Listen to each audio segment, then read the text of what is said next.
je vais peut-être commencer par me présenter vite fait. Voilà, moi, je suis donc hypnothérapeute et puis spécialisée dans l'accompagnement de la fertilité, de la maternité, tout ce qui est aussi accompagnement des fausses couches, du deuil périnatal, la grossesse, l'accouchement, enfin voilà. Et j'avais été invitée donc par Julie pour me présenter mes activités justement à des personnes qu'elle suit, qui la suivent. Et puis du coup, ben voilà, j'ai trouvé très intéressant. Hop, je vais entrer Charlène. J'ai trouvé intéressant de pouvoir aussi découvrir ce que c'était que l'Ayurveda. C'est quelque chose que je ne connais pas du tout. Je suis une vraie novice. Et je vais profiter du coup, moi aussi, de cette soirée d'information que Julie nous propose autour de la maternité. C'est vrai que c'est un sujet qui m'intéresse beaucoup. Donc voilà, j'en profite. Égoïstement, c'est d'abord pour moi et puis après, je le partage. Voilà. Je te laisse peut-être te présenter, Julie. Pas de souci. Alors, donc moi, je suis praticienne en Ayurveda. T'entends pas. Karine, je vais peut-être te laisser. Ah, ouais, c'est bon. Ok, donc je disais, je suis praticienne en Ayurveda et sophrologue donc dans le nord de la France. Je suis à côté de Lille. Et je pratique l'Ayurveda de manière personnelle déjà depuis un bon moment. Et j'ai décidé de me former il y a un peu plus de 2 ans. Et un peu plus de 2 ans maintenant, même plus que ça. Et j'ai commencé les accompagnements en septembre l'année dernière. Donc, ça va bientôt faire 2 ans, là, bientôt. Et tout naturellement, en fait, après avoir travaillé avec une association sur le deuil périnatal, j'ai eu beaucoup d'accompagnements sur ce thème-là et puis très naturellement d'autres personnes qui étaient en parcours PMA, en parcours de fertilité inexpliquée, etc. sont venues vers moi. Donc tout ça, c'est fait naturellement. J'ai creusé donc la question en Ayurveda énormément sur comment adapter son alimentation, son mode de vie, sa routine de vie à justement ce but ultime de tomber enceinte.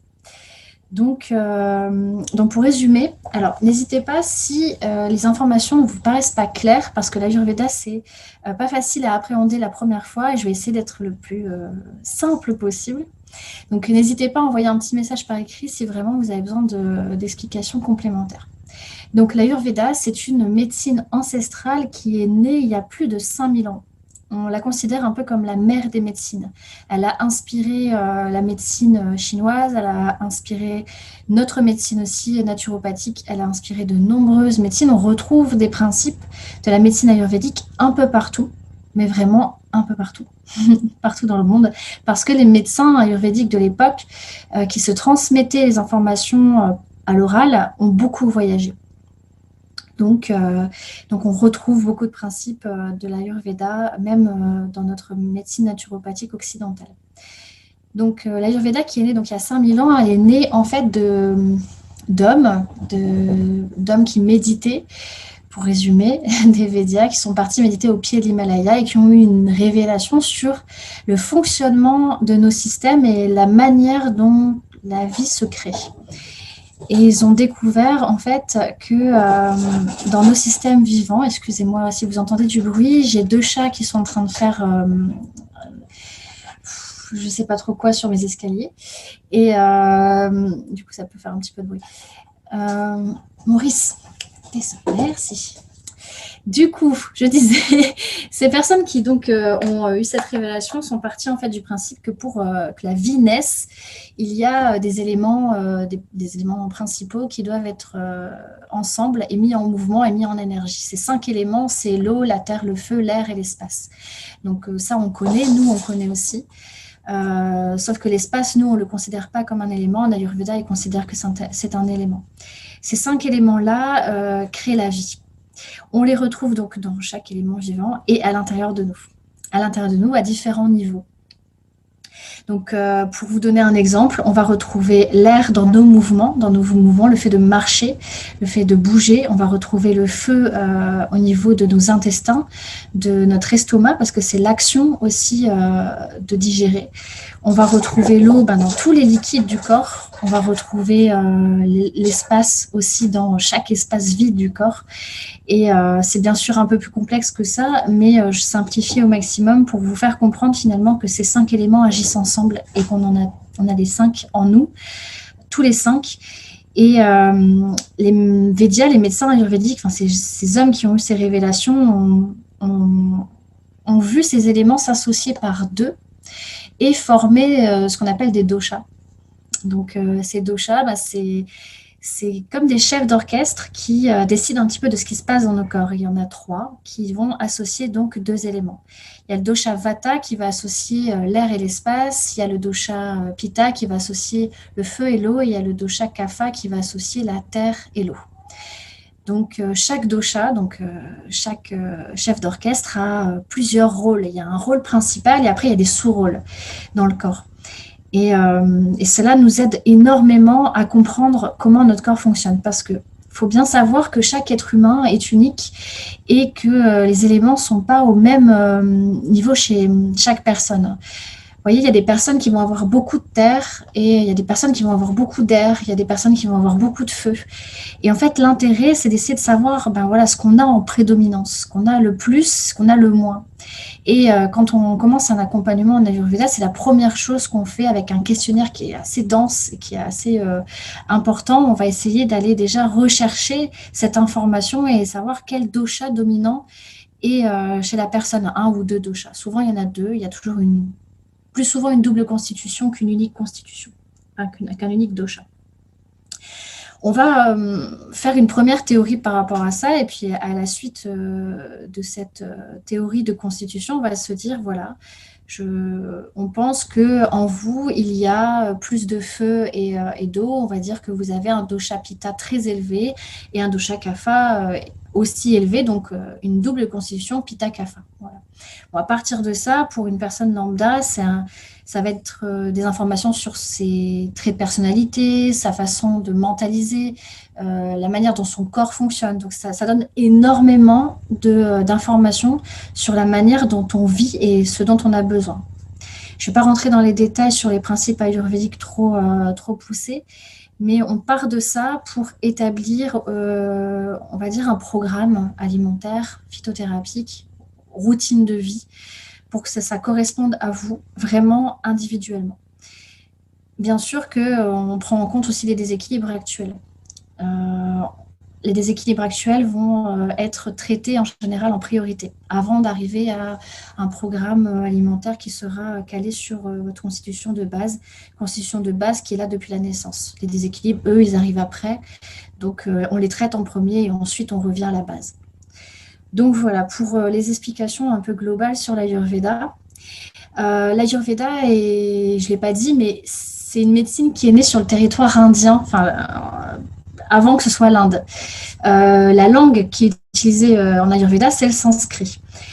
Aujourd'hui, il y a plusieurs types de praticiens. Vous allez pouvoir vous diriger selon votre appétence, votre goût, vers des praticiens qui vont être attachés beaucoup à la culture indienne, ou des praticiens et des praticiennes comme moi qui sont détachés de la culture indienne, tout simplement parce que j'aime bien, mais je ne rattache pas l'Ayurveda à la culture indienne. Moi, je la rattache à notre culture, c'est-à-dire que j'adapte complètement les principes ayurvédiques à notre culture, à nous, à notre façon de manger, à notre façon de fonctionner, pour que ce ne soit pas un choc culturel, du coup, et que ce soit très compliqué. On ne peut pas changer notre alimentation du jour au lendemain et manger une cuisine ayurvédique proche de la culture indienne. C'est très, très compliqué. Donc voilà pour les praticiens. Puis une autre nuance aussi, c'est qu'en Inde, il y a des médecins ayurvédiques, ce qui est aussi intéressant de consulter, pourquoi pas. Ils ont une façon de voir les choses qui est très différente de la nôtre. Nous, en tant que praticiens formés en France, on va être beaucoup dans le questionnement, beaucoup dans l'observation. Un médecin ayurvédique, si vous allez en Inde, ou si vous avez la chance d'en trouver en France, va plutôt prendre votre pouls pour trouver votre constitution de base, et puis être assez succinct dans son questionnaire et vous donner, un peu comme les médecins allopathiques finalement, voilà un programme de ce que vous devez manger, et puis de la phytothérapie.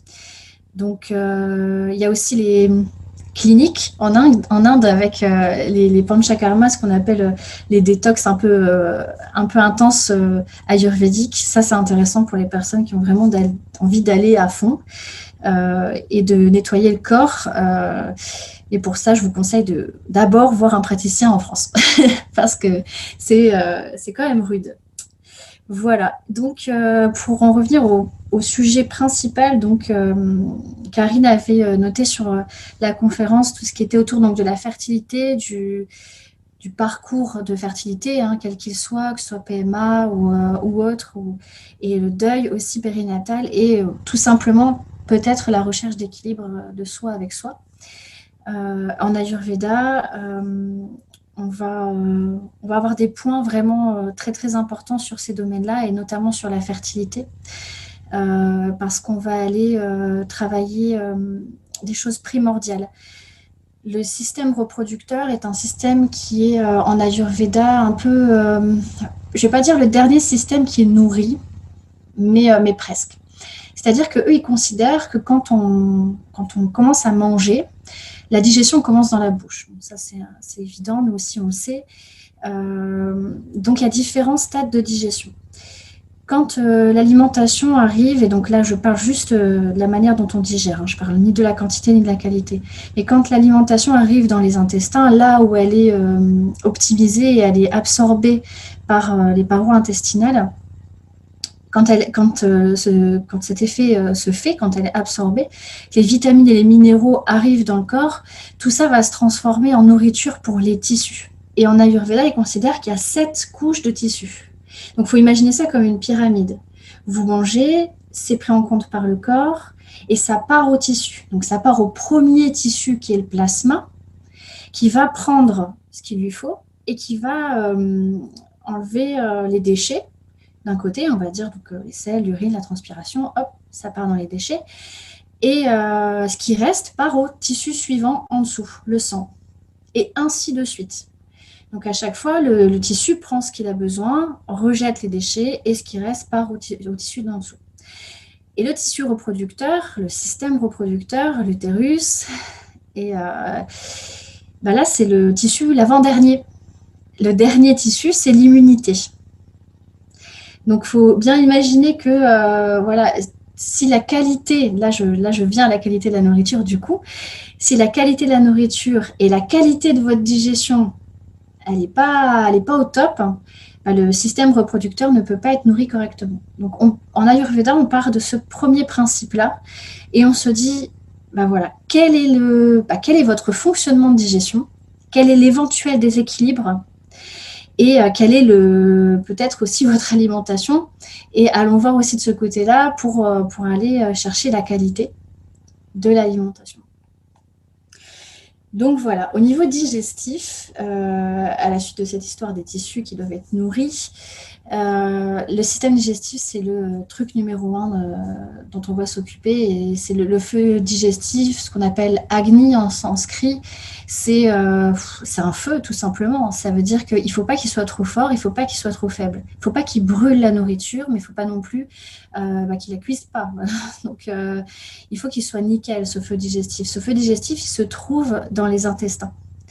Donc, il est régi par Pitta, par ce dosha-là, par le dosha du feu.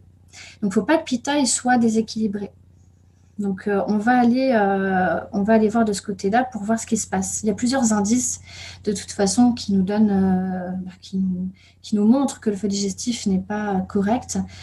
Par exemple, si vous avez des diarrhées, si vous avez des constipations, les deux, parce que ça peut être une alternance aussi. Si vous avez des douleurs, si vous avez des brûlures d'estomac, enfin des maux qui sont rattachés au feu, là on va se dire il se passe quelque chose et la nourriture n'est pas optimisée.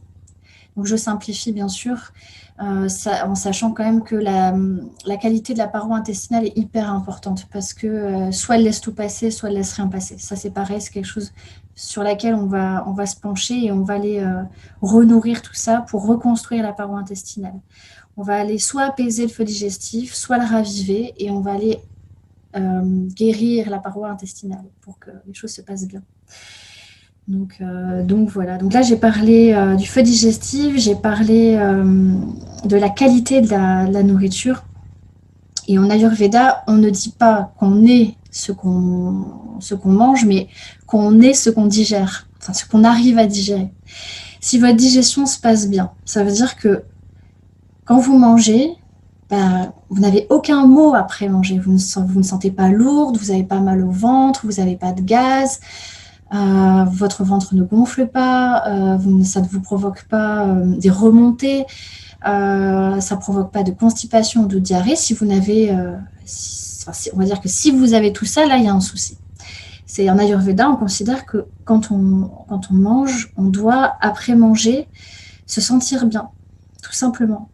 Se sentir bien, c'est pas de bruit dans le ventre, c'est être légère, c'est ne pas avoir de fatigue, de coups de barre, etc. Donc nous, dans notre société, on est loin de cet idéal-là, clairement. Donc, dans un objectif de fertilité, moi, je vais vraiment m'attacher à ça, essayer de trouver un équilibre dans l'alimentation pour que votre système digestif se rétablisse et que vous puissiez nourrir correctement votre système reproducteur. C'est vraiment la base de tout. La base de tout, c'est votre digestion. Puis après, il y a l'alimentation et le choix d'alimentation. Et là, on part effectivement de votre alimentation à vous. Parce qu'on va pas, je ne vais pas du jour au lendemain, par exemple, vous demander de manger des trucs que vous n'aimez pas ou que vous ne connaissez pas, ou vous allez courir partout pour trouver une farine de je ne sais pas quoi, etc. Non. On part de ce que vous mangez et on voit ce qu'on peut ajouter ou enlever. Voilà. Mais ce qu'on ajoute, on essaie d'ajouter des choses qui sont à votre portée. Alors même, j'ai envie de dire, aller plus loin, ce qui est à votre portée financière et ce qui est à votre portée géographique, quoi. Voilà, on va pas, on mange local, de saison, et on essaye de faire des plats qui vous conviennent. On va même jusqu'à parfois transformer les plats que vous aimez ensemble pour trouver des solutions, des alternatives pour aller vers une alimentation plus digeste. Et je ne dis pas plus saine, je dis plus digeste. C'est important la nuance.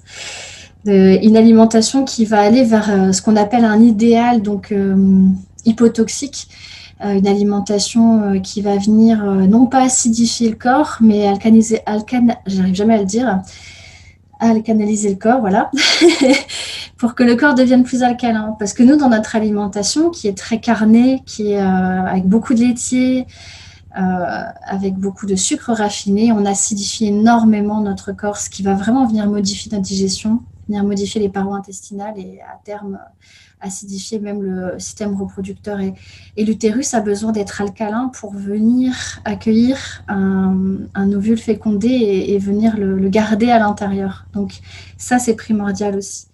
Et on y va pas à pas. Un accompagnement en Ayurveda ne se fait pas sur 3 semaines, ne se fait pas sur 1 mois, ne se fait pas sur 2 mois, minimum sur 3 mois, parce que vous n'allez pas pouvoir voir des changements dans votre corps. Votre corps a besoin de temps pour renouveler les cellules et les tissus. Donc, minimum, il faut engager l'expérience et les changements sur 3 mois au moins. Et la phytothérapie aussi. Donc voilà. Après, il y a des personnes où ça peut aller vite. Hein. J'ai eu un exemple il n'y a pas longtemps. Mais voilà, c'est des exceptions. Donc, on ne va pas rester là-dessus. Et puis, il y a d'autres choses, parce qu'il n'y a pas que la digestion et l'alimentation en Ayurveda, il y a d'autres domaines aussi sur lesquels on est très vigilant et on va aller rechercher un équilibre, le sommeil, qui est, j'ai envie de dire, la troisième chose primordiale si on veut que les choses se passent bien. Le sommeil, il faut aller le réparer. Alors, il n'y a pas de sommeil idéal, c'est-à-dire il n'y a pas de sommeil global, tout le monde doit dormir comme ça, pas du tout. Vous avez votre façon de fonctionner selon votre constitution et selon vos énergies aussi, enfin voilà, les éléments qui vous animent. Si vous êtes une personne qui est animée beaucoup par le feu, vous allez avoir tendance à avoir un mental peut-être assez énervé, peut-être frustré, qui n'aime pas trop l'injustice. Alors dès qu'il se passe un truc dans votre journée, l'endormissement, il est ultra difficile. Parce que vous allez ruminer, vous énerver, refaire les dialogues, vous dire j'aurais dû dire ça, puis c'est trop d'énervement, vous ne vous endormez pas.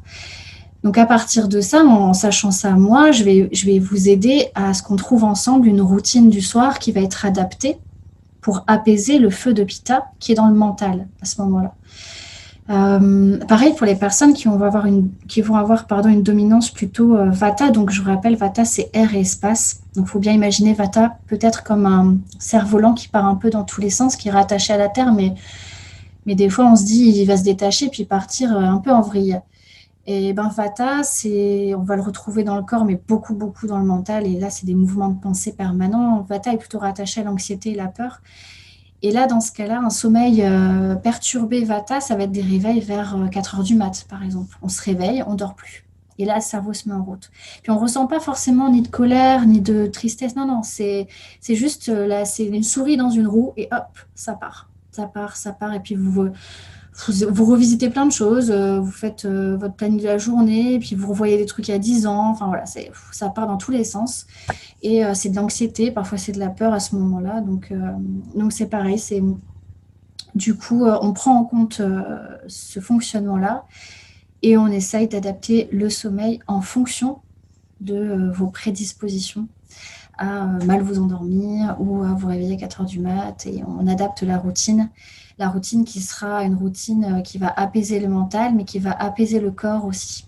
Donc ça peut passer par des rituels très simples, des massages, des automassages, si possible, voilà, des promenades, dédramatiser aussi les réveils nocturnes parce que parfois, on ne peut pas toujours maîtriser ses réveils comme à 4 heures du matin et ça peut être se lever, se faire un chocolat et puis se poser et fermer les yeux et puis méditer, je ne sais pas, des choses, je dis ça au hasard parce que je n'ai pas de solution globale, mais on trouve toujours des solutions, quoi qu'il arrive, sans vouloir forcer absolument à se rendormir, et c'est là où on va aller retrouver la frustration et l'énervement. Donc voilà, pour le sommeil, qui est hyper important pour le corps, le mental, la construction des tissus, pour tout. On a vraiment besoin de ce temps de renouvellement cellulaire, donc voilà. Ensuite, il y a l'hydratation. L'hydratation, on a tendance aussi un petit peu à oublier ce truc et de se dire je bois assez d'eau et parce que je bois du thé, parce que je bois du café, et en fait en Ayurveda on va retrouver un peu les bases, les basiques, et on va se pencher aussi sur la manière dont on s'hydrate la journée, à quelle fréquence on s'hydrate la journée, parce que voilà, si vous voulez boire 1,5 litre d'eau, mais la moitié de la bouteille d'eau à 11 heures et l'autre moitié à 16 heures, ça n'a pas d'intérêt. Pour le cerveau, et je dis bien juste pour le cerveau, il faut boire au moins 1 à 2 gorgées toutes les heures. Donc, juste pour le cerveau. Donc, la fréquence est très importante. Donc, retrouver un rythme aussi pour écouter son corps dans l'hydratation est très, très important. Du coup, ce qui me fait penser aussi, c'est aux éliminations.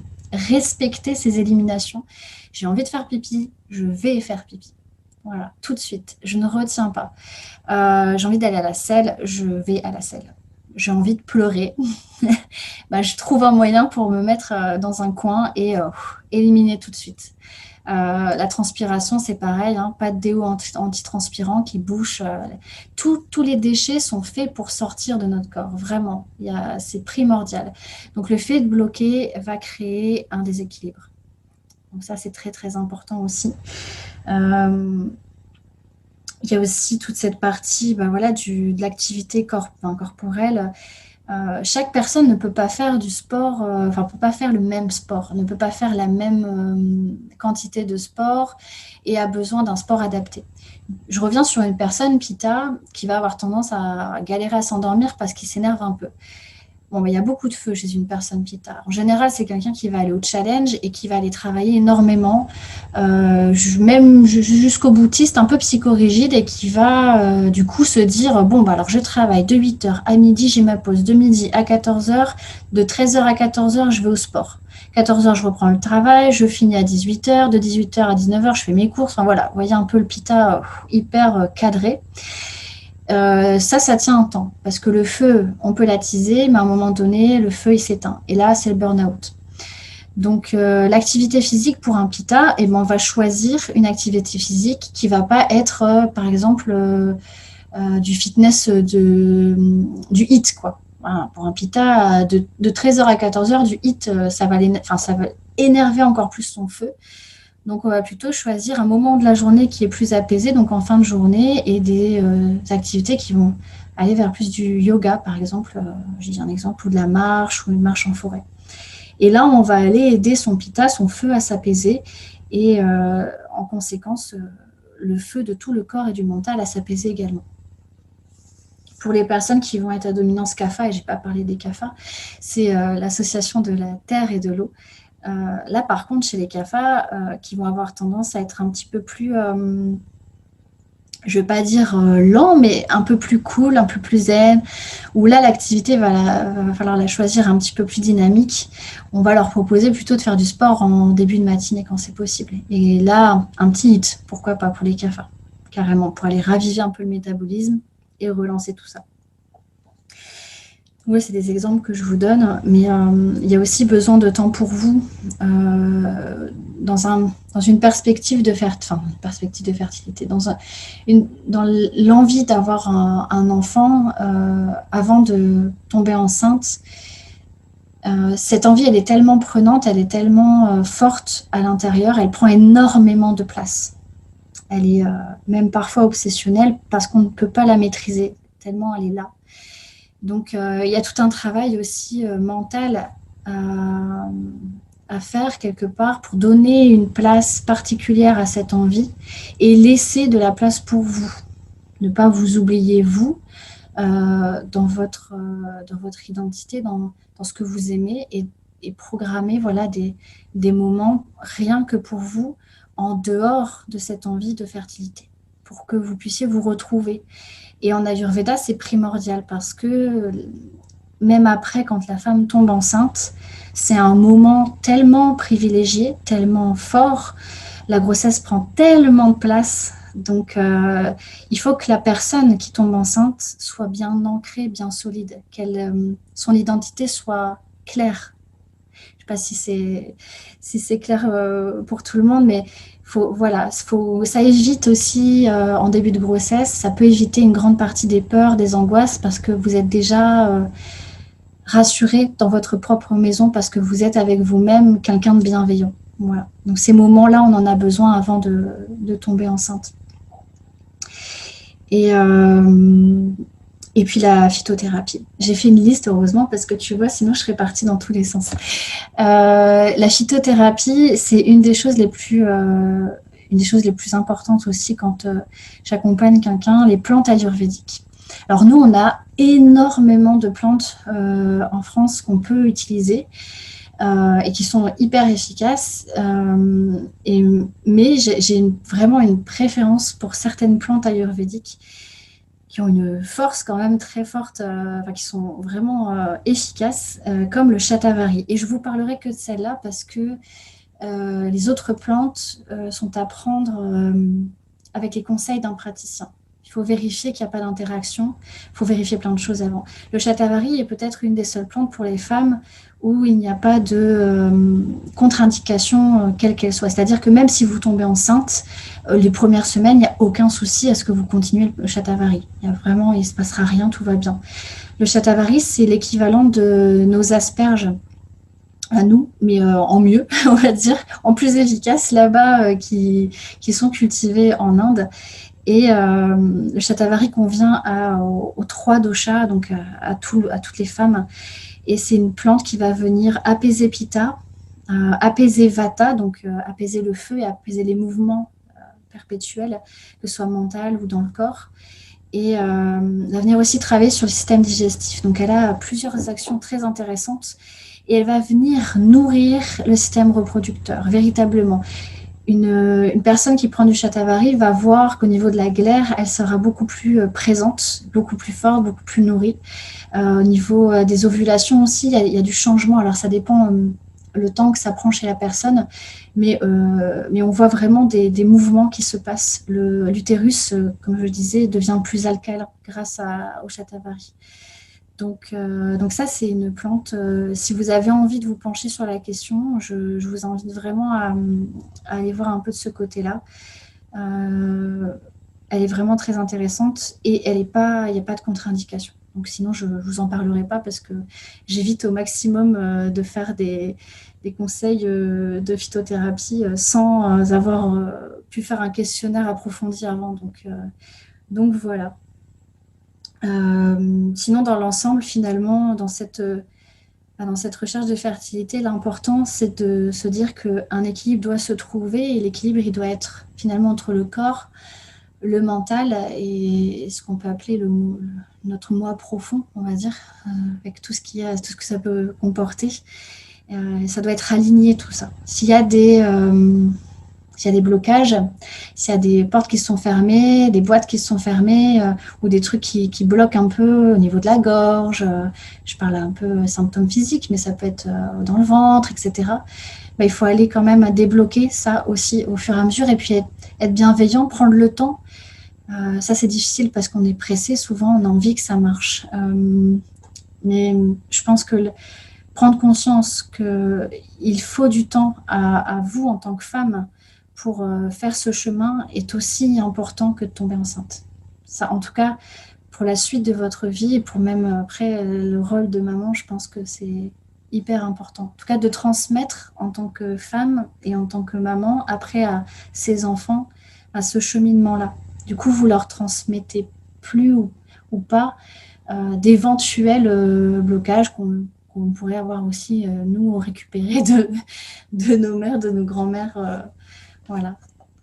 Donc, si vous avez des questions, j'espère que j'ai été claire. J'espère que je ne suis pas trop partie dans tous les sens. Et si vous avez des questions, n'hésitez pas. Karine, Non, moi, je t'ai trouvé très clair. En tout cas, je trouve intéressant cette approche par rapport au blocage, cette approche par rapport justement à traiter plus la digestion que réellement l'alimentation. Donc, non, c'est intéressant. Ma question, c'était aussi de voir, est-ce que tu peux pratiquer justement à distance ou bien est-ce que tu as besoin de pouvoir voir, toucher, je sais pas, voir la langue ou parler du pouls? Tout à fait.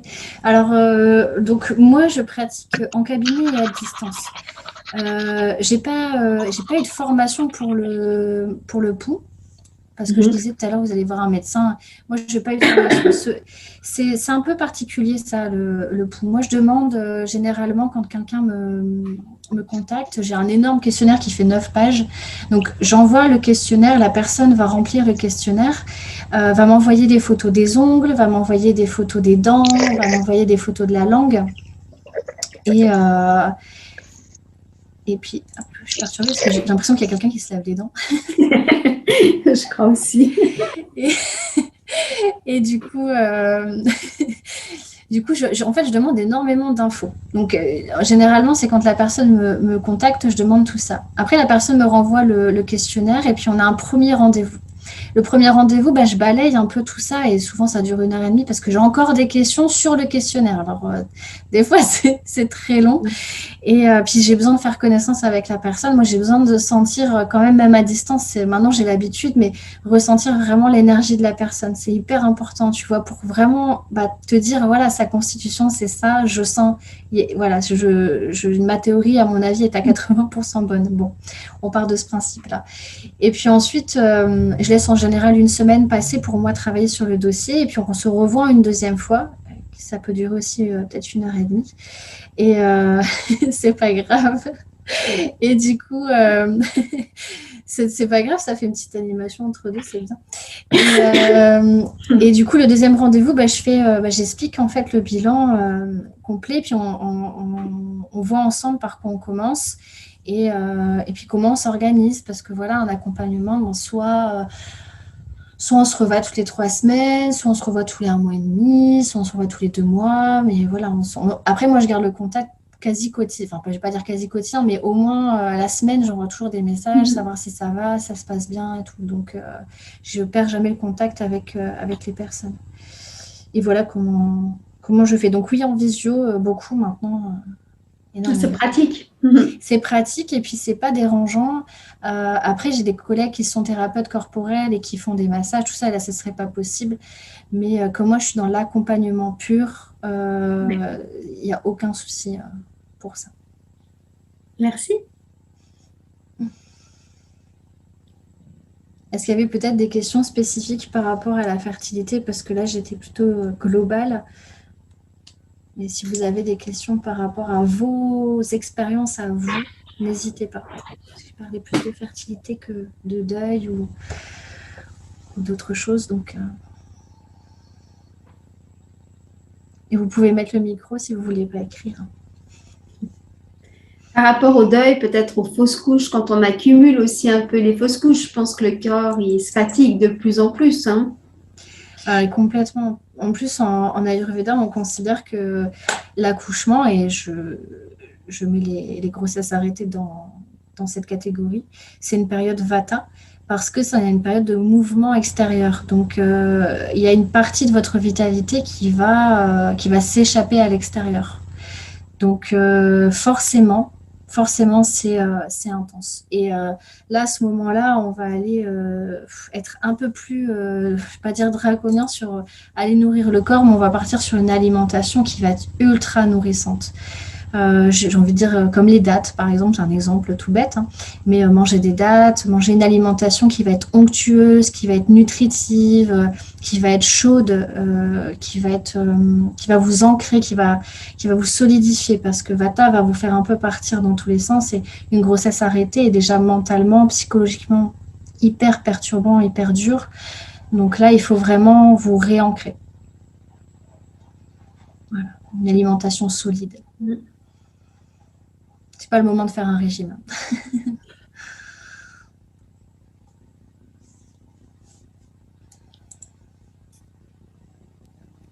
sais pas si quelqu'un a des questions, mais une expérience à partager. Alors moi j'ai une question, je ne sais pas si vous m'entendez. Oui, on t'entend. D'accord. Donc cette fois, désolée, hein, vraiment désolée pour tout à l'heure, pour le début, pour le début de l'enregistrement et pour le lavage des dents. Donc il me semble que donc on a deux doshas à peu près dominants, c'est ça? Oui, en Qui général. sont à notre naissance. Mhm. Et est-ce que ça peut changer, par exemple, avec le bouleversement hormonal de la grossesse? C'est-à-dire, est-ce qu'après avoir accouché, notre dosha, il peut changer ou c'est juste un déséquilibre qu'il faut rééquilibrer?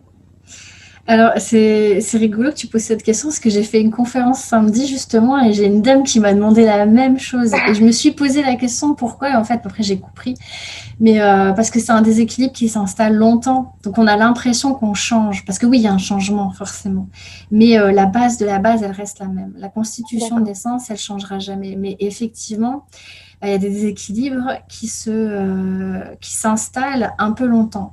Mais clairement, je ne sais pas, je vais donner un exemple, comme ça, ce sera peut-être plus clair. Une personne kapha, de nature kapha, qui naît Pitta kapha. Donc, chez kapha, il y a beaucoup de terre et puis il y a tendance à avoir une ossature assez large et peut-être prendre un peu de poids facilement, quoi. Donc, quand on a du kapha en dominance, ben, quand on a une grossesse, après la grossesse, c'est peut-être plus compliqué justement de perdre ce poids. Et puis le poids s'installe et puis reste, et puis ça devient une normalité pour le corps finalement. Donc c'est possible complètement de revenir, entre guillemets, au poids initial ou avant la grossesse. Ou alors, on peut aussi décider qu'on change l'alimentation, on modifie l'alimentation pour qu'elle soit plus digeste. Et puis, si le corps ne bouge pas, c'est que peut-être, effectivement, il décide que l'ancrage est plus fort comme ça. Parce que le kapha est très ancré. Mais ça restera effectivement quand même une sorte de déséquilibre, quoi qu'il arrive. Ça touchera pas à ta constitution de naissance. Mais la constitution de naissance, finalement, elle est intéressante à connaître. De toute façon, elle est intéressante à connaître, hein, pour avoir les bases vraiment de qui on est, entre guillemets, et ce qui nous anime un peu. Mais souvent, on est quand même bien... souvent, les déséquilibres sont un peu plus présents dans nos vies. Donc, on va pas trop se baser sur notre constitution. Enfin, c'est rare vraiment d'avoir un équilibre parfait et de se dire, je peux avoir mon alimentation Pitta maintenant. C'est quand même ultra rare parce que même quand on trouve un équilibre parfait, des fois, on retombe sur un déséquilibre. C'est un peu ça la vie de toute façon, quoi qu'il arrive. Mais plus tu as d'infos sur qui tu es, et plus tu sais un peu gérer, quoi. Tu sauras gérer mieux. Je ne sais pas si j'ai répondu à ta question, puis je suis partie un peu dans tous les sens. Oui, merci. C'était très clair. Tant mieux. C'est marrant parce que j'ai vraiment eu cette question samedi. Après, je me suis posé la question de pourquoi, mais après, c'était évident finalement. Parce que c'est vrai qu'après une grossesse, il y a quand même des choses qui se modifient, et même au niveau physique. C'est vrai qu'on peut se dire, mais ça reste effectivement une modification, donc un déséquilibre. Pas forcément Ok. négatif. Et après, alors, j'avais une autre question qui est aussi en lien avec la fertilité. Alors, je sais pas si vraiment ça fonctionne, mais il y en a qui disent qu'il y a un peu des régimes filles, des régimes garçons, et que notamment au niveau du pH du vagin qui serait plus ou moins alcalin, plus ou moins acide, ça favoriserait les spermatozoïdes avec le chromosome Y ou le chromosome X. Et donc, est-ce que là, par exemple, quand en Ayurveda, on va favoriser l'alcalinisation, je n'arrive pas à le dire non Ouais, moi non plus, plus. est-ce que finalement, il peut y avoir plus de bébés garçons que filles? Est-ce que c'est pas... je sais Bah, pas, je pense. écoute, en Ayurveda, il y a pas, ils prennent pas en compte cette théorie-là du tout. Pour eux, l'important, c'est que l'utérus soit kapha, donc alcalin, et qu'il n'y ait plus de pitta dans l'utérus. Parce que, en fait, l'utérus est un organe nature pitta, donc un organe nature acide, de nature. Ils considèrent ça comme ça. Mais c'est quand on est en cycle, ça veut dire quand on a nos règles, et quand on tombe enceinte, il se modifie et il est alcalin de nature, du coup il devient kapha. Donc il doit plus du tout être acide. C'est pour ça que dans notre alimentation, avant la grossesse et pendant la grossesse, après la grossesse, on doit avoir une alimentation vraiment, vraiment hypotoxique. C'est hyper important. Donc, je pense. Alors, si cette théorie peut être vraie, ça doit jouer à très peu de choses, quoi, à mon avis. Je sais pas. Mais en tout cas, en Ayurveda, non. Au niveau du sexe de l'enfant, il y a pas de théorie, il n'y a pas d'alimentation, il y a pas. Pour eux, c'est pas la pour eux, enfin dans leur principe, c'est pas la priorité en tout cas. On peut pas choisir quelque part.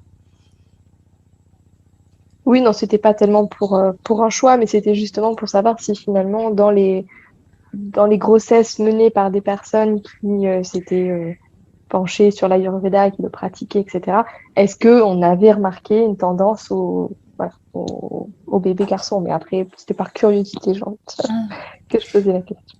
Bah écoute, de mon expérience professionnelle et personnelle, oui, j'ai pas vu plus de garçons que de filles. Donc je ne pense pas. D'accord.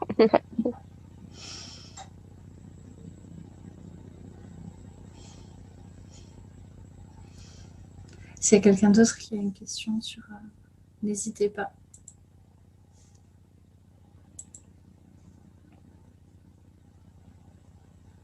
Ça peut être aussi sur l'alimentation en tant que telle, hein, les aliments que je peux en général préconiser. Après, c'est global, hein, bien sûr. Mais, il y a des choses qui font pas toujours plaisir, comme le café. Quand je dis, bon, bah, le café, on va falloir commencer à réduire, voire faire disparaître, parce que, bah, en fait, nous, je suis tombée il n'y a pas très longtemps sur une info, je crois que c'était maternelle, sur France 5, je crois, ou Arte, je ne sais plus, non, France 5, qui disait qu'on pouvait boire du café, machin, et elle avait des arguments derrière, et moi je me suis dit, oh là là, en Ayurveda, moi je suis toujours en train de dire, stop, on ne boit plus de café. Alors, pour répondre à Christine, pour l'alimentation en règle générale, ben, ça va paraître strict de la manière dont je vais le dire là, mais je ne fonctionne pas comme ça, on y va étape par étape, et on ne va pas du jour au lendemain éliminer toutes les choses dans l'alimentation. C'est-à-dire qu'il y a 3 choses qu'on va essayer de gérer en priorité. La viande rouge, si voilà, vous êtes quelqu'un qui va manger beaucoup de viande rouge, on va aller en priorité là-dessus, de réduire vraiment drastiquement. Et les laitiers. sous toutes leurs formes, hein, donc que ce soit le fromage, que ce soit les glaces, que ce soit le lait, les yaourts, etc. Ça, c'est pareil. Ça va être la deuxième priorité. On va réduire. Puis la troisième chose, bah, c'est ce que je disais, donc café, alcool, soda. Ça, c'est pareil. Voilà, on va réduire au max. Après, quand on a déjà, on va dire un mois et demi, 2 mois, des fois, pour atteindre le minimum du minimum de ces trois choses, on va aller rechercher un peu aussi au niveau du sucre raffiné. On va aller voir ce que vous mangez et puis ce qu'on peut choisir qui serait un peu moins industriel. Donc, si vous aimez cuisiner, c'est parfait parce que là, vous pouvez choisir votre sucre, donc c'est top. Et puis, on va changer à ce niveau-là. Après, quand on est sur un accompagnement un peu plus long, au bout de 2 mois, 3 mois, on va aller modifier aussi tout ce qui est association alimentaire, tout doucement. On va garder des plats, on garde toujours, et j'insiste, des plats plaisir que vous aimez depuis que vous êtes petite. On a toujours des moments où voilà, on se fait plaisir en famille, au restaurant, sans restriction, et sans restriction vraiment en ne culpabilisant pas et en étant dans le bonheur simplement de l'instant. Ça, c'est hyper important. Et après, le maximum du temps, voilà, quand on travaille, quand on est à la maison, on essaie de faire des bonnes associations alimentaires qui vont permettre une bonne digestion. Donc, ce sera associé voilà, des légumes et des légumes verts au max pour que ce soit minéralisé. La cuisson à la vapeur ou alors une cuisson pas trop forte. Hein, si vous cuisez à la poêle, par exemple, pas aller cramer les légumes. Je sais que j'ai une collègue qui conseille les vitaliseurs, par exemple, pour cuire les légumes. Ça maintient bien les vitamines et les minéraux. Donc les légumes associés avec des céréales. Et les céréales, ça peut être du blé pour les tolérantes au gluten, ça peut être de l'orge, ça peut être du sarrasin, ça peut être du quinoa, ça peut être de l'épeautre, ça peut être plein de choses comme ça. Vous pouvez diversifier au maximum. Ne pas manger tout le temps la même chose, du riz aussi, bien sûr, des pommes de terre, des féculents aussi à la place d'une céréale. Et vous pouvez, si vous ne mangez pas, comme on réduit la viande, logiquement vous en mangez moins, donc vous pouvez ajouter ou pas. Ça, c'est souvent plutôt le midi, quand le feu digestif est au plus fort, vous pouvez ajouter une légumineuse avec le légume, le céréale et une légumineuse. Donc légumineuses, les plus digestes pour les doshas, enfin pour tout le monde, on va dire, c'est les lentilles corail qui sont très digestes et les haricots mongo. Donc ça, c'est 2 légumineuses que tout le monde peut manger, sans exception. Ensuite, les autres légumineuses, il y a des personnes qui ont plus de difficultés à les digérer, donc là, ça sera plus individuel. Donc vous pouvez le midi vous faire une assiette donc légumes, céréales et légumineuses. Au maximum, c'est beaucoup plus digeste quand on cuisine juste avant, quand on cuisine dans un bon état d'esprit, quand on essaie de se calmer, se détendre, peut-être mettre un petit peu de musique pour laisser le mental aussi relâcher, ne pas forcément écouter les informations pour pas s'amener trop de trucs négatifs. Il faut vraiment préparer le système digestif à digérer le plus calmement possible. Donc pour ça, il faut que le corps et le mental soient disposés. Après, quand vous mangez, c'est pareil. Il faut être dans un état le plus zen possible. Donc pas de télé, pas d'écran, en conscience. Manger en conscience, c'est apprécier ce qu'on mange. Donc n'hésitez pas à mettre des épices aussi dans votre alimentation pour les personnes qui peuvent les digérer aussi. Et puis après, il y a des petits tips aussi que je peux vous donner parce que ça, c'est important et puis c'est pour tout le monde. Pour favoriser votre digestion, vous pouvez séparer le sucré du salé. C'est-à-dire que vous mangez votre plat salé et puis vous attendez au moins 1 heure avant de manger votre dessert. Parce qu'en fait, vous voyez, votre estomac, il va être rempli aux 3/4. Normalement, quand vous n'avez plus faim, il y a un rot qui se fait naturellement et puis là c'est tout, vous avez fini de manger. Votre estomac est rempli aux 3/4, il a besoin d'encore un petit peu d'espace pour que la nourriture soit brassée. Donc si vous ajoutez votre dessert qui est donc sucré et quel qu'il soit, il a un pH différent du salé sur le bol alimentaire salé, il va rester coincé. Parce que le sucré va se digérer vachement facilement. Sauf que là, il va être coincé au-dessus. Donc, il va fermenter. Et c'est à ce moment-là, effectivement, qu'on a des gros inconforts digestifs. C'est quand on mange directement son dessert collé au plat. Donc ça, vous pouvez l'expérimenter. Déjà, c'est quelque chose qui peut soulager énormément de maux digestifs, de séparer ce dessert. Parfois même de le manger, le sucré, extrêmement loin du repas, de garder le sucré que pour les collations. Si vous avez peur d'avoir faim pendant vos repas, vous pouvez très bien vous faire une petite salade dans une assiette à dessert en entrée. Surtout que là maintenant, avec le printemps, il faut profiter. Une petite salade en mettant tout ce que vous aimez, hein, salade, tomates, des noix, un bon assaisonnement, des épices, etc. Vous mangez ça et ensuite vous mangez votre plat qui est cuit, qui n'est pas forcément chaud, qui peut être...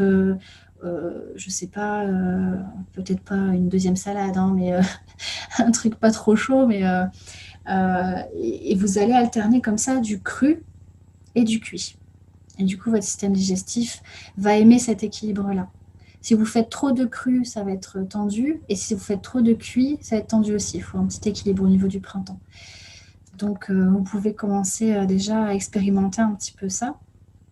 Il y a aussi le sommeil. Bon, bien sûr, c'est un peu évident, mais ne pas dormir trop vite après avoir mangé, avoir ce temps de digestion, respecter ce temps de digestion. Généralement, il faut attendre au moins 2 heures avant d'aller se coucher.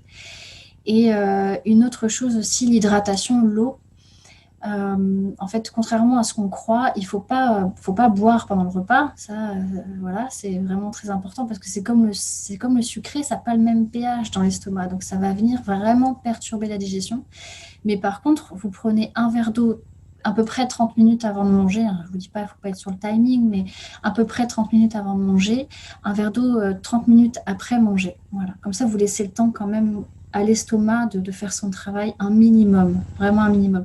Logiquement, si votre alimentation n'est pas acide ou trop salée, vous n'avez pas soif après manger. Enfin, vous ne crevez pas la soif, quoi. Vous n'êtes pas assoiffé à boire 3 litres. Normalement, ça devrait passer. Si vous mangez sincèrement, je ne sais pas, du quinoa avec des épinards et puis d'une bêtise et des lentilles corail, bon, l'association n'est pas terrible, mais vous mangez ça, vous n'avez pas super soif après. Donc, normalement, vous pouvez attendre au moins une demi-heure pour boire votre verre d'eau. Donc voilà, je réfléchis si j'ai pas d'autre chose à vous conseiller pour que vous puissiez tester un peu, peut-être faciliter votre digestion. Ça dépend si vous avez des maux digestifs, si vous avez la constipation ou la diarrhée. Ah, il y a quelque chose que vous pouvez aussi tester. Peut-être une dernière chose pour ne pas vous donner trop d'infos et que ce soit un peu le flou, mais le matin, au lieu de boire directement un café, ou même un thé, enfin de boire directement quelque chose d'un peu plus acide, je peux vous conseiller, c'est de prendre de l'eau bouillie avec un morceau de gingembre frais. Un morceau de gingembre, je ne sais pas, la moitié de votre pouce, quoi, à peu près. Vous laissez bouillir 10 minutes, peut-être même moins, hein, il n'y a pas besoin de 10 minutes, hein, c'est vraiment... Et puis, vous ne mettez pas trop d'eau. Vous prenez un verre, vous mettez la moitié du verre, donc avec l'eau bouillie, avec le gingembre que vous enlevez, puis vous rajoutez de l'eau pour que le verre soit tiède. Comme ça, vous ne le buvez pas brûlant. Et ça, vous le buvez à jeun, tranquillement. Ça va réactiver votre système digestif, ça va aller réactiver votre faim. Pas tout de suite, hein, vous n'allez pas mourir de faim tout de suite, mais ça va aller travailler. Et puis alors aussi, ça va travailler l'élimination. Donc pour la constipation, c'est très efficace. Pas le jour même, hein, quoi qu'il y ait des gens, ça peut jouer sur le jour même. Mais enfin, si vous faites ça tous les matins et vous prenez vraiment cette habitude, vous allez sentir que votre élimination, elle va être quotidienne et plus facilitée. Donc, le mythe du café qui fait aller aux toilettes, vous pouvez complètement le remplacer. Pas de souci. C'est mon argument quand j'ai des buveuses de café intempestifs du matin qui me disent « Oui, mais si je ne bois pas mon café, je n'irai pas aux toilettes. » On peut très bien aller aux toilettes sans boire de café. C'est juste qu'il faut un petit peu de temps pour rétablir le truc, quoi. Mais avec le gingembre... Et le gingembre, si vous êtes... si vous en prenez le matin, comme ça, une petite noisette, ça, voilà, c'est super, au contraire. Ça fait que du bien au corps et au système digestif. Voilà. Je veux pas vous dire trop de trucs, parce qu'après, vous allez plus savoir par quoi commencer. Mais déjà, si vous faites ça, c'est hyper bien, quoi. On a déjà plein de choses qu'on peut expérimenter.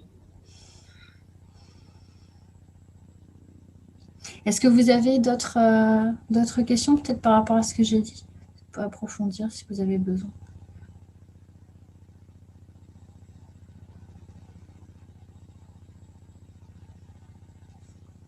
Ça a l'air d'aller.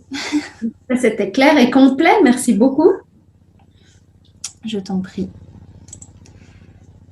C'est un bon exercice pour moi aussi. Est-ce qu'il y a quelqu'un qui a quelque chose à rajouter encore? C'est tout bon? Écoute, j'ai l'impression. Tout le monde est sage. Je crois que je les ai endormis. Il est 21h, tout le monde fait dodo. C'est le côté sophrologue. Tu sais, tu finis par... les gens, ils t'écoutent. Tu sais, ils sont tous en train de dormir. En tout cas, merci beaucoup. Je t'en prie. C'était avec C'était plaisir. très intéressant. Et puis, merci à celles qui se sont déplacées ce soir pour venir écouter tout ça. Je vais garder l'enregistrement pour pouvoir pratiquer un massage encore. Je garderai l'enregistrement et puis il sera disponible si jamais pour celles qui ont loupé le début, notamment. En tout cas, je vais le mettre, je pense, en podcast, comme ça il n'y aura que le son. Et puis, je vais le mettre à disposition. Tu voulais répondre peut-être pour le massage? Oui, bien sûr. Alors, pour pratiquer un massage Ayurveda, un automassage pour soi, c'est hyper simple. Je ne vais pas rentrer. Moi, je ne suis pas praticienne en massage. Ce que vous pouvez faire, par contre, c'est effectivement aller voir un praticien et il sera beaucoup plus à même de répondre à une question un peu plus avec un massage un peu plus approfondi. Moi, ce que je fais au quotidien, en tout cas pour moi et pour ce que je conseille à mes clientes, c'est simplement de se dire, voilà, dans le corps, il y a des parties qui vont éliminer les toxines. On va retrouver des glandes au niveau de chaque aine, enfin en haut des jambes, et en dessous des bras. Voilà. Donc ces glandes-là, elles sont là pour éliminer les toxines. Donc quand on se masse, on va venir faire des mouvements qui vont ramener finalement toutes ces toxines vers ces endroits-là. Donc quand vous massez vos jambes, vous allez de vos pieds jusqu'en haut de vos cuisses. Quand vous massez vos bras, de la même façon, de vos mains jusqu'en dessous de vos aisselles. Au niveau de la poitrine, vous ramenez de l'intérieur vers l'extérieur, toujours pour ramener au niveau des aisselles. Le ventre, vous faites le sens tout simplement de la digestion, parce que c'est pareil, hein, c'est pour l'élimination, donc on fait comme ça. Et puis pour le dos, tout simplement, alors le dos, moi je pars de l'intérieur. Enfin, je pars de l'intérieur. Je demande à la personne qui est dans mon dos de partir de l'intérieur vers l'extérieur, parce que moi, je ne peux pas le faire à moi-même. Je n'ai pas des bras extensibles. Mais en tout cas, si vous avez quelqu'un qui peut vous masser, voilà, vous pouvez lui demander de faire de l'intérieur vers l'extérieur, tout simplement. Donc, c'est des massages qui peuvent être, ça dépend les personnes, donc ça dépend le dosha de la personne. Soit c'est des massages qui vont être dynamiques pour les personnes kapha, donc parce qu'on va réveiller le métabolisme, soit pour les personnes vata qui vont avoir peut-être un corps plus mince et avec peu de muscles. Et là, on va y aller plus doucement. On va aller sur des massages avec l'huile de sésame un petit peu chauffée, et puis ça va faire du bien, ça va envelopper. Donc, ne vous prenez pas la tête. Les choses simples sont les meilleures. Il faut vraiment pas partir trop loin. Il faut se dire que les choses simples et les minimalistes, finalement, c'est ce qu'on va garder le plus facilement, parce que si on se complique la vie, ça dure une semaine et puis après on en a marre. Donc, il faut vraiment aller à la simplicité. Voilà. Alors, merci beaucoup, Charlène. Alors, moi, j'ai pas de logiciel de réservation, parce que en fait, j'ai besoin de discuter avec les gens. Donc, il faut simplement m'envoyer un message, un email. Vraiment, quand les gens tombent sur mon email, m'envoient un email, ou sinon m'appeler, m'envoyer un message. Et en fait, je prends contact directement avec les personnes pour savoir ce qui les amène, tout simplement, pour l'Ayurveda, et puis avoir déjà quelques infos, prendre le mail et puis envoyer le questionnaire et puis déjà prendre contact avec les personnes. Donc, il faut me contacter tout simplement. Normalement, vous aviez le contact dans le mail que je vous ai envoyé, mais peut-être tu peux redonner au moins ton site? Oui, alors comment je vais faire ça? Parce que je ne connais pas l'adresse, hein, bien sûr, par cœur, parce que je vais mettre mon mail, tu sais, parce que Très bien. en fait, si vous tapez sur Google Julie Courcol, vous allez me trouver, hein. Normalement, vous allez trouver le site tout de suite. C'est parce que je n'ai pas la mémoire de ces trucs-là. C'est une mémoire sélective. Ah bah, il y a Aurélie qui l'a mis. Ah bah merci.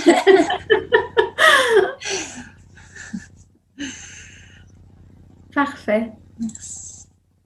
Ok.